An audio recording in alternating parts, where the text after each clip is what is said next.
महाराष्ट्र में महाविकास अघाड़ी में seat sharing को लेकर जंग छिड़ गई है। मीडिया रिपोर्ट्स के मुताबिक उद्धव ठाकरे सीट शेयरिंग को लेकर कांग्रेस से नाराज हैं और प्लान बी पर भी काम कर रहे हैं। खबरें तो ये भी हैं कि उद्धव ठाकरे की पार्टी शिवसेना यूबीटी की तैयारी सभी 288 सीटों पर उम्मीदवार उतारने की है। यानी एमवीए में सीट शेयरिंग की बात नहीं बनी तो ठाकरे अपने बल पर भी चुनाव लड़ सकते हैं। ऐसे में सवाल उठता है कि अगर उद्धव ठाकरे कांग्रेस से दूर होते हैं तो क्या वो बीजेपी के साथ जाएंगे। सवाल ये भी उठता है कि कहीं उद्धव ने ओवैसी का ऑफर स्वीकार तो नहीं कर लिया। वीडियो में अंत तक बने रहिएगा ताकि उद्धव की आगे की रणनीति को आप बेहतर ढंग से समझ पाए। उद्धव ठाकरे के बयानों से उनके कदमों का इशारा मिल गया है। जानकारी के मुताबिक देवेंद्र फडणवीस ने हाल ही में उद्धव ठाकरे से मुलाकात की थी। शिवसेना उद्धव गुट के सांसद संजय राउत ने भी गृह मंत्री अमित शाह से मुलाकात की है। हालांकि ये स्पष्ट नहीं है कि इस मुलाकात में किन मुद्दों पर चर्चा हुई, मगर माना तो यही जा रहा है कि उद्धव ठाकरे फिर से महायुति की साइड जाने की कोशिश कर रहे हैं। जानकारों का मानना है कि बीजेपी उद्धव के इस प्रपोजल को अभी ठंडे बस्ते में डालेगी। प्री पोल अलायंस बीजेपी भले ही उद्धव के साथ न करे, लेकिन वोटिंग के बाद अगर सीटें कम पड़ी तो उद्धव बीजेपी के लिए मददगार साबित हो सकते हैं। कहा जा रहा है कि महाविकास अघाड़ी में सीट शेयरिंग की बात इसलिए फंस गई है क्योंकि कांग्रेस ने उद्धव ठाकरे के दबाव के आगे झुकने से इनकार कर दिया। कांग्रेस की सोच ये हो सकती है कि जिस तरह से शिवसेना यूबीटी दबाव की रणनीति अपना रही है, उसे देखते हुए सीट आवंटन में देरी होगी।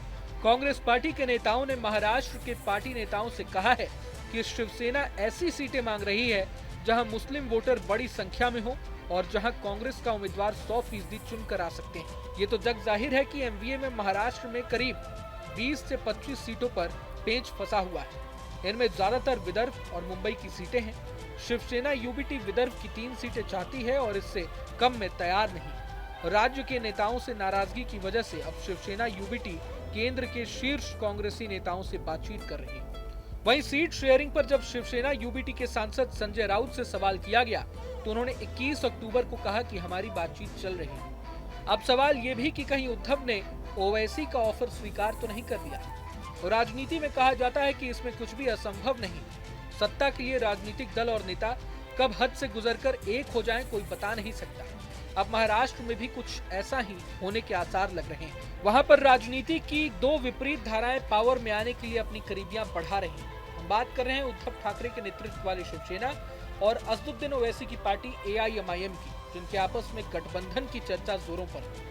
दरअसल इस बेमेल गठबंधन की चर्चा ने शिवसेना यूबीटी प्रवक्ता संजय राउत के बयान के बाद जोर पकड़ा है।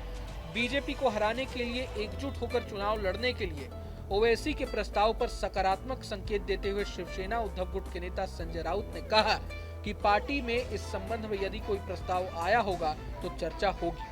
मीडिया रिपोर्ट्स के मुताबिक संजय राउत ने इस बयान के जरिए अपनी पार्टी की बदलती चाहत और रणनीति दोनों के बारे में इशारा कर दिया है। किसी जमाने में हार्डकोर हिंदुत्व की पहचान रही शिवसेना अब 2 टुकड़ों में बढ़ चुकी है। एक हिस्से की अगुवाई सीएम एकनाथ शिंदे कर रहे हैं तो दूसरे का नेतृत्व उद्धव ठाकरे के पास है। एकनाथ शिंदे जहां बीजेपी के साथ सरकार चलाते हुए हिंदुत्व के एजेंडे को लगातार बढ़ा रहे हैं, वहीं उद्धव ठाकरे की शिवसेना इस रेस में पिछड़ती नजर आ रही है। ऐसे में गैप की भरपाई के लिए वो अब मुस्लिम वोटों की ओर लालच भरी निगाहों से देख रहे हैं। शिवसेना उद्धव गुट को ओवैसी एक मसीहा की तरह नजर भी आ रहे हैं। पार्टी को लग रहा है कि मुसलमानों में ओवैसी की लोकप्रियता का फायदा उठाकर वो राज्य में अपना जनाधार बढ़ा सकते हैं। साथ ही उद्धव ठाकरे की फिर से सीएम बनने की चाहत भी पूरी हो सकती है। इसी रणनीति के तहत वो महाविकास अघाड़ी गठबंधन में भी ओवैसी को शामिल करवाने के प्रयास में है। बहरहाल आने वाले वक्त में क्या होता है ये देखना दिलचस्प होने वाला है, लेकिन पूरे मसले को लेकर आप क्या सोचते हैं? बहरहाल आने वाले वक्त में क्या होता है ये देखना दिलचस्प होने वाला है, लेकिन इस वीडियो को लेकर आप क्या सोचते हैं हमें कमेंट बॉक्स में जरूर बताएं। अगर आपको ये वीडियो पसंद आए तो लाइक करें और चैनल को सब्सक्राइब करें। वहीं तमाम बड़ी खबरों के लिए देखते रहें न्यूज नेशन। न्यूज नेशन अब व्हाट्सएप पर खबरों की ताजा अपडेट के लिए न्यूज नेशन के इस क्यूआर कोड को स्कैन करें